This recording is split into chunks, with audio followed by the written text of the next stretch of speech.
get too excited about that.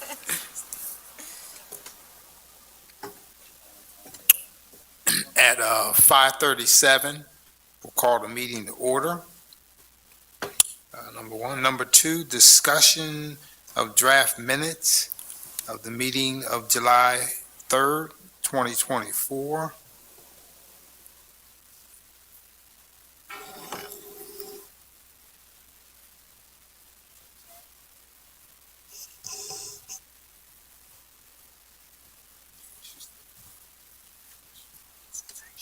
Working with it. Are we ready to move to the first item? Yes. I'm sorry. I don't. Any discussion in terms of the Are we on the minutes? draft minutes? Yes, that's what we're going to discuss, the draft minutes. I sent them out in the meeting packet. The recording last time did not include audio. And so I had sent out a draft of the minutes for review.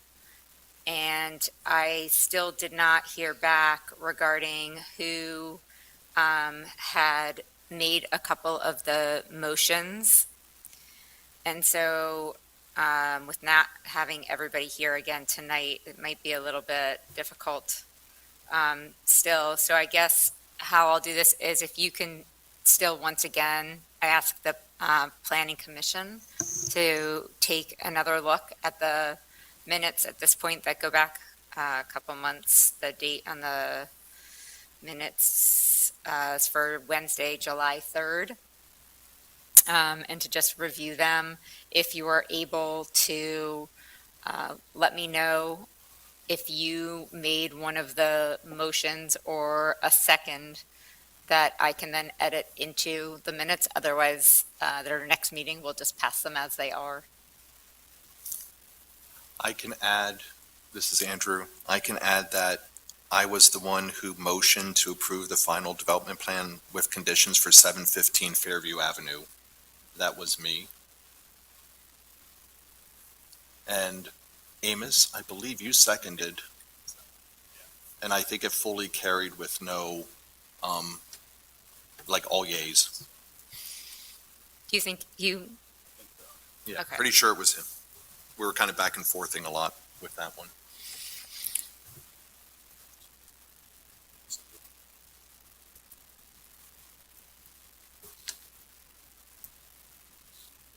Any other discussion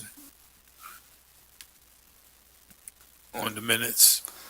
I also may have made the motion for Hillside Ave, but I am not 100% sure. I'm old, so my memory. Amos, I do believe you also But I- made a motion for the one previous to that, Yeah, the Hillside Ave because one. we kind of both nodded at each other knowing that we would carry it. And you might have even been there too. And yeah, but the seconding, I am not sure Yeah, I'm who not seconded. sure about that one. okay, that's helpful. Again, I mean, I don't think that it's, because they both passed unanimously. Yeah. I don't think that it's that important, but I will just make the amendments to these minutes, and then I'll have them up for approval at the next meeting. With those two amendments spoken verbally, could we approve them at this meeting, or do you need to have it formally? I'm fine with approving them now. And if that's okay, then, Mr. Chair, I would love to make a motion to approve the minutes from the July 3rd meeting with consideration to what we have just discussed. Ms. Finn, is it necessary to fill out the adjournment motion to the best of our abilities before we give the, If we have it, but if we don't, again, the meeting was adjourned, so I'm willing to have a little bit of wiggle room in this Yeah. particular instance. Okay, should I'll second it. the technology fail. We have a motion on the floor and a second to approve the July 3rd, 2024 minutes with the recommended changes. Ready for the question? All in favor, let it known by saying aye. Aye. aye? Aye. Aye. Aye. Opposed? Ayes have it, motion carried. Number 3, subdivision and land development. A, approval of final plan 419 and 429 Hillside Avenue. Yes. Good evening, Cheryl Love with the LA Group again, and Mitch Kaufman is here with Thaddeus. We've been in front of you a couple times, even as of that July 3rd agenda that you had just mentioned. We have addressed everything. We've addressed comments, we've posted financial security, we have agreements that I believe are pretty much executed. Again, our 2 existing lots, one with half of the existing home and a garage and a vacant lot, we are combining into 3 equal lots, 4,200 square foot each. And then we have the new duplex that the students will build on top of the foundation there. We are also seeking one modification tonight. The driveway that feels like a shared driveway, but they're 2 separate 12-foot driveways adjacent to each other, total 24 feet. Technically, that's 4 feet longer than the depressed opening that they prefer to have along the street, which is 20 feet. However, individually, each driveway complies with the ordinance. However, in speaking with C.S. Davidson, they still preferred that we would seek the modification because of the total opening of depressed curb along the street is 4 foot longer than normally what the city prefers is 20 feet. So we do have that section 265-34B1 for that extra 4 feet along Hillside Avenue there.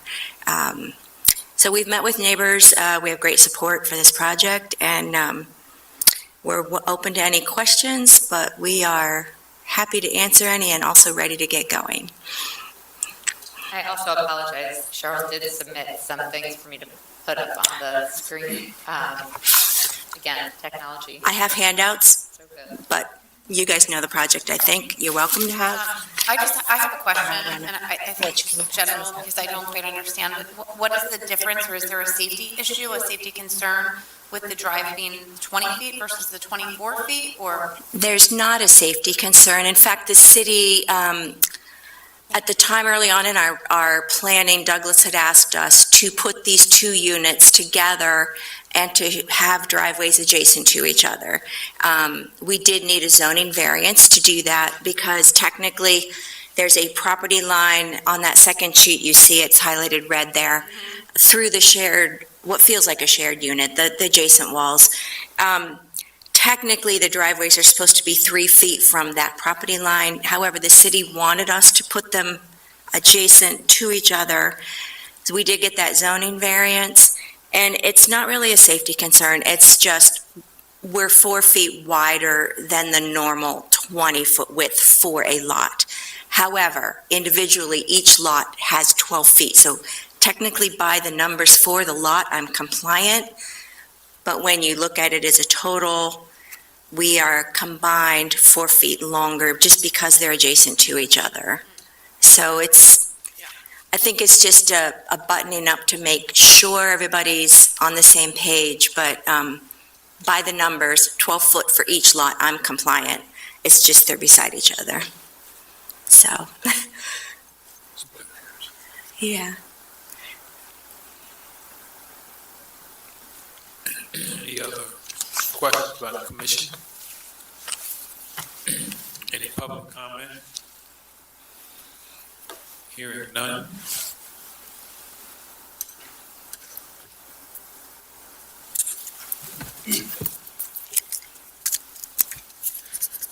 It seems like everybody's excited to do it, but I'll go for it. I'll make a motion to approve the modification request. I'll second. We have a motion on the floor to approve the final plan for 419, 429 Hillside Avenue, and a second. All right, for the question. All in favor, let it know by saying aye. Aye. Aye. Aye. Aye. Aye. Excellent. Thank you very much. Appreciate it.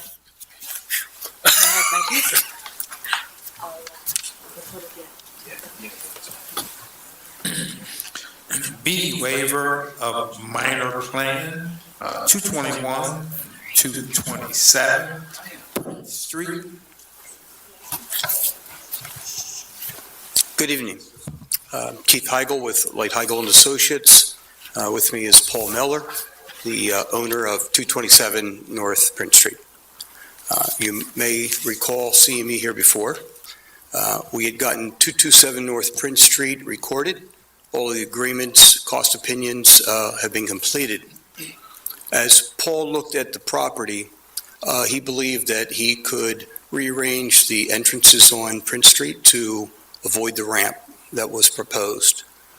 And so we're here tonight. We're asking for a waiver of land development. What we are doing is removing the ramp. We're allowing now, of course, full access on the sidewalk. And you may recall that the ramp did not allow us to comply with the tree well. And so we're able to now add that third tree. So the changes that we're looking at, you probably in your packet see that we're not changing anything in terms of the actual configuration and density accesses, but we are removing the ramp and adding a tree in the front. Those are the changes, and we're asking for a modification of the Saldo section. I did talk with the city engineer, and we agreed that the post of security, the financial security that you currently have, would be adequate for what it is that we're proposing. We've got an adjustment of the brick ribbon. We added on the tree well and some concrete, but we're adequately covered on the financial security. So did you have any questions? I can walk through each of the 7 comments if you like, or answer any questions you might have. I might add here too that the city has worked with the owner and the developer in order to make sure that all of this is in alignment with how the city sees the land use there as well. Yeah, I do have a question. I've been trying to look for an updated plan through I don't know if I'm missing something in it's not, okay. So I guess my big question is, I'm understanding there's a logistical constraint with trying to do both at the same time. The ADA ramp, I did read in some information sent that it's going to be relocated elsewhere. So currently, as the plan sits without that change, are people, essentially people in wheelchairs and people who are able to walk entering from the same location right now? No, actually, the biggest change was the Raparita restaurant is no longer going to be there, and that's what was driving the ramp. So. Okay. And again, I'm asking these questions because I don't have a good visual to go off of right now.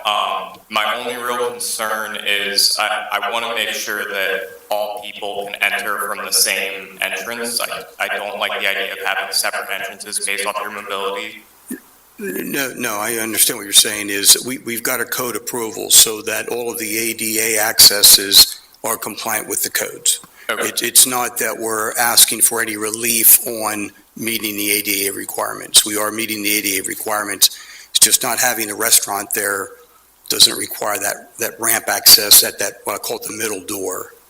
Okay, yeah, so I do understand that you're meeting ADA requirements. I'm just saying that if this is this creating scenarios where different mobility patterns are requiring different entrances, or can all people enter from the same entrances? It is not requiring anything different, and all can enter from the same entrance. Okay. Just to compare what had been approved, we had a door on the north side, and the door that was on the south side was no longer going to be used, and we were using the ramp. Now, the new design, we're able to remove the ramp because of Raparita not being there, and we still have 2 doors, but we're actually able to have a south door and a north door, and they're accessible to everyone now. Okay. Okay. All right, thank you. How is traffic now entering the building? So how will pedestrians enter the building? So we have 2 entrances on the front. there would be a door that would be, I'll call it on the north side of the building, and there's a door that would be on the south side of the building, which would be closer to the common access way. And then there'll be also ADA accesses to the rear of the building and emergency access to the rear. It's not off of Market, but it's close to Market. So, And are all of those entrances, are they all ADA? no. Which We're- ones are ADA and which ones are not? Yeah, so the door to the north is ADA, the door to this, North, can you use street for location wise, just because? yeah, so standing on Sprint Street, looking at the building, left door, higher elevation would be ADA accessible, and then there's one more door to the right that would be adjacent to the driveway that has a one step up into the vestibule, and then you've got ADA accesses to the rear. If you recall, that building kind of has an offset. So when I say the rear, it's kind of middle, Yeah. and then the emergency stairway or stair tower will be on the far south end. Okay, that makes sense. So with the ADA accesses on both ends of the building, so to speak, the front and the back, or I'll call Correct, it, that's correct. Are those individuals able to navigate through either section of the building because of that road, or are they separate? Yeah, there's, We're only talking about 227, not the 221 building. we're just talking about 227. Okay, Right, thank you. yeah. That's what I was thinking. I'm sorry, I was putting them all together like they were going to be. Yeah, the gym's in 221 and Rob Burrito used to be in 227. Thank you.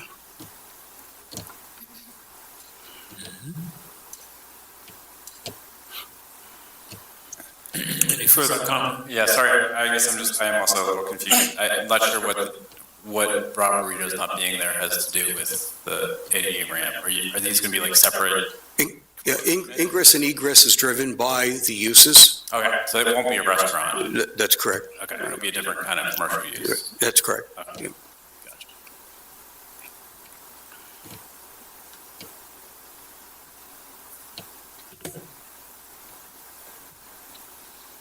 Any further comment? Any public comment? Hearing none.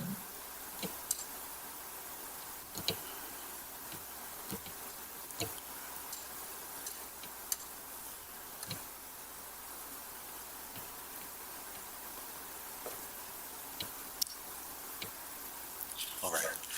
I would like to make a motion to approve the waiver of the minor plan for 221, 227, specifically 227 227. North Prince Street. I'll second that motion. Any motion on the floor for the waiver of the minor plan in specific 227 Prince Street? Waiting for the question. All in favor, let it know by saying aye.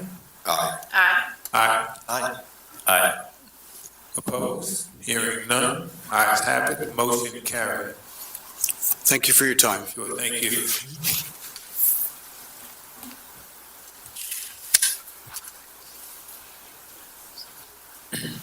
Number 4, RACL.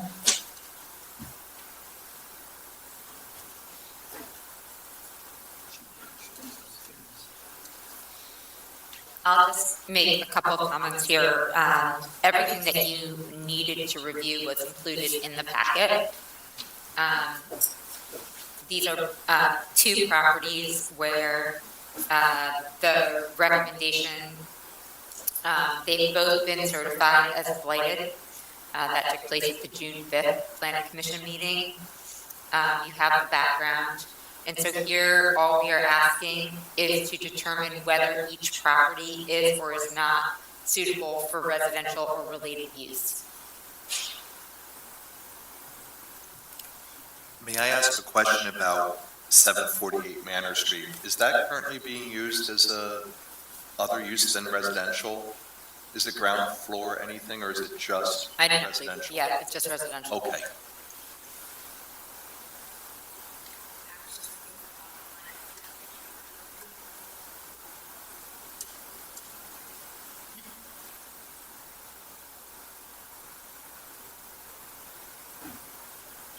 May I ask another question specifically of Amos next to us? Is Manor Street an area that we are looking at towards more of a mixed use, or is it something we want to continue to be residential when we make our recommendations? Yeah, I think for this property, it works well for residential. You said residential? And it's residential or related use, that's how it's stated in the comprehensive plan. Okay. Can I make a motion? Yes. I'd like to make a motion to recommend the use of 522 Woodward Street for recommended or related use. I would also like to include 748 Manor Street in that same residential or related use category. A second. We have a motion on the floor for recommended use for 522 Woodward Street and also 748 Manor Street. Ready for the question? All in favor, let it know by saying aye. Aye. Aye. Aye. Aye. Opposed? Ayes have it. Motion carried. Number 6, staff report to Planning Commission. I would also like to report that in addition to Catherine Hershey School and 118 North Prince Street recording, Lemza and Park City have also recorded this week. We've got, I think, 3 sketch plans that are currently in the pipeline right now. So we've been very busy moving the plans through. So we're pretty excited. Welcome to the city of Lancaster, Ms. Fenn. Yeah, great.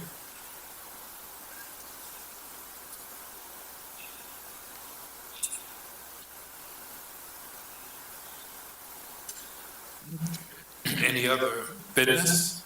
Just out of curiosity, do you know when the Catherine Hershey School is intended to break ground?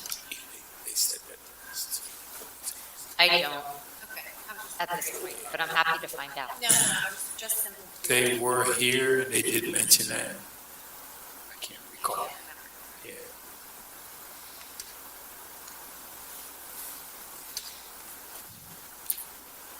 Any other business? Yeah, actually, I do have a question for the commission. I forget why we changed to the 5:30 time, but would anyone be interested in switching it back to 6 o'clock?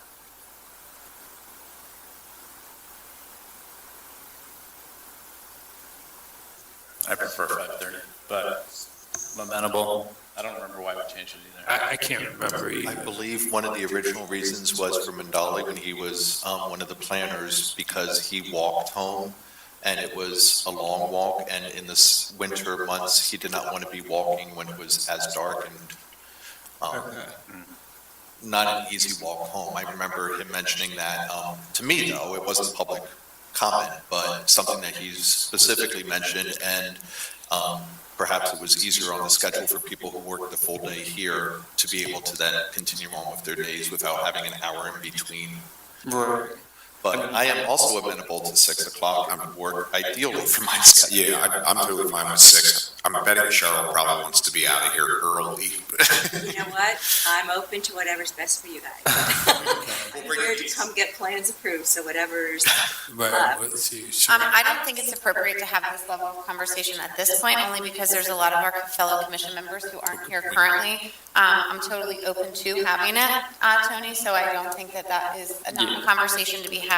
But I would like to make sure that we include the other members in that conversation first. Yeah, I didn't expect us to vote on this tonight because there's advertising requirements related to changing schedule, but I wanted to mention it so we can put it on the agenda, so at least other commissioners can provide feedback to our new planner, even if they can't be in attendance, because for example, it's possible that maybe some of them aren't here because of the logistical constraint. Sure. Okay.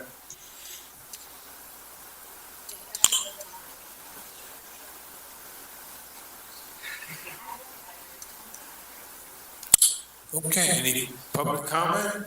Hearing none. You have a motion to adjourn the meeting? So moved. Second? You have a motion to adjourn the meeting, or any further questions, all in favor, let it know by saying aye. Aye. Aye. Ayes have it, meeting adjourned. Thank you, it was pretty fast. Just hoping for a signature.